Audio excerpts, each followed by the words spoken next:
শবে কদরের নামাজ কয় রাকাত এবং কিভাবে পড়তে হবে? দেখুন, লাইলাতুল কদর যেটাকে আমরা শবে কদর বলছি, এই কদরের নামাজ আমরা ২ রাকাত ২ রাকাত করে পড়ব। অর্থাৎ কদর রাতে আমরা যে ইবাদতবন্দি করব এর ভিতরে প্রধান ইবাদত তো নামাজ। তো সেই নামাজটা ২ রাকাত ২ রাকাত করে পড়ব। হতে পারে সেটা যে কোনো ছোটো ছোটো সূরা দিয়ে কিংবা বড় কোনো সূরা দিয়ে। আপনার যদি বড় সূরা মুখস্থ থাকে তো বড় সূরা দিয়ে করলেন, ছোটো সূরা দিয়ে মুখস্থ হলে একটা সূরা কয়েকবার করে পড়লেন। তবে লক্ষ্য রাখতে হবে এই নামাজগুলো যেন অনেক লম্বা সময় ধরে হয়, ধীরস্থিরতার সাথে হয়। রুকু হবে অনেক দীর্ঘ, রুকু থেকে সুন্দর করে সোজা হয়ে উঠে টানটান হয়ে দাঁড়িয়ে অপেক্ষা করবেন একটু।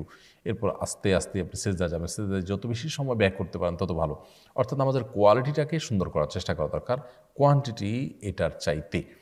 আমরা অনেকে এই জাতীয় সময়গুলোতে লাইলাতুল কদরে বা এই জাতীয় শবে বরাতে দেখা যায় যে আমরা হিউজ পরিমাণ নামাজ পড়ি, অথচ হুলস্থুল করে তাড়াহুড়ো করে। তো এটার কোনো গুরুত্ব নেই, বরং গুরুত্ব হলো সুন্দরভাবে সালাত আদায় করা। সো লাইলাতুল কদরের নামাজের নিয়ম হলো ২ রাকাত ২ রাকাত করে পড়বেন। সলাতুল লাইলি ওয়ান নাহারি মাসনা মাসনা, নবী সাল্লাল্লাহু আলাইহি ওয়াসাল্লাম বলেছেন রাত এবং দিনের নামাজ ২ রাকাত ২ রাকাত করে পড়বেন।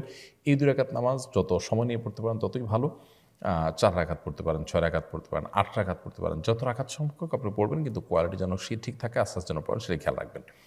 এ হলো লাইলাতুল কদরের নামাজের নিয়ম। এখানে বিশেষ কোনো সূরা ঠিক করা নেই যে প্রথম রাকাতে অমুক সূরা এতবার, দ্বিতীয় রাকাতে অমুক সূরা ততবার।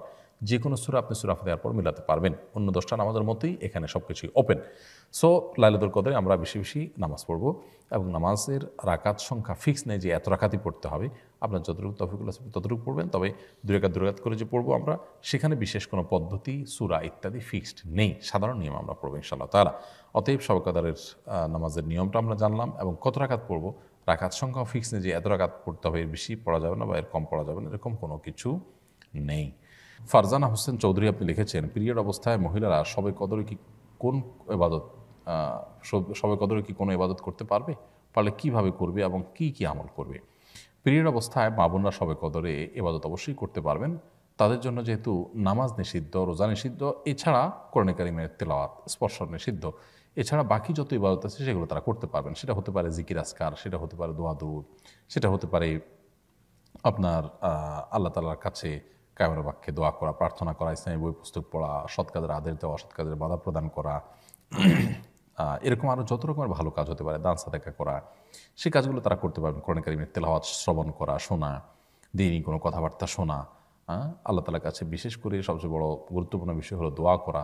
শবে কদরে যে দোয়া আছে, আল্লাহুম্মা ইন্নাকা আফুউন তুহিব্বুল আফওয়া ফাআফু আন্নী, এছাড়া আরও যত দোয়া আছে লাইলাতুল কদরে, এগুলো কিন্তু আল্লাহ তাআলার কাছে নিবেদন করতে পারেন। তাসবিহ তাহলিল করতে পারেন, সুবহানাল্লাহ, আলহামদুলিল্লাহ, সুবহানাল্লাহ ওয়া বিহামদিহি, সুবহানাল্লাহিল আযীম, আল্লাহু আকবার, যত রকমের তাসবিহ আছে এসবগুলো পিরিয়ড অবস্থায় শবে কদরে মা বোনরা নিবেদন করতে পারেন। তাতে শবে কদরের যে ফজিলত এবং মর্যাদা, মাহাত্ম্য, সেটা তারাও লাভ করার সুযোগ থাকছে তাদের জন্য। আব্দুল আহাদ আপনি লিখেছেন, বিতরের সালাত জামাতে পড়বো নাকি তাহাজ্জুদের সালাতের সাথে পড়বো, কোনটা উত্তম? রমজান মাসে বিতরের সালাত জামাতের সাথে পড়াই উত্তম। বিতরের সালাত জামাতের সাথে পড়ে ফেললে ভোর রাতে আপনি চাইলে আবার তাহাজ্জুদও পড়তে পারবেন না তা না। তবে সাধারণ অবস্থাতেই নবী সাল্লাল্লাহু আলাইহি ওয়াসাল্লামের নির্দেশনা হলো যে আলু আখিরা সালাতিকুম বিল্লাইল, ভিতরে তোমাদের রাতের শেষ নামাজ যেন ভিতির হয়। তো এই রাতের শেষ নামাজটা যেন ভিতর হয়, এটা সাধারণ বিধায় সবসময় এটা চেষ্টা করা উচিত। কিন্তু রমজান মাসে যেহেতু সুন্নাহ হলো, সাহাবা ইকরাম এবং খোলাফায়ে রাশিদার সুন্নাহ হলো তারাবির সাথে বিতির পড়া, অতএব আমরা সেটাই করব।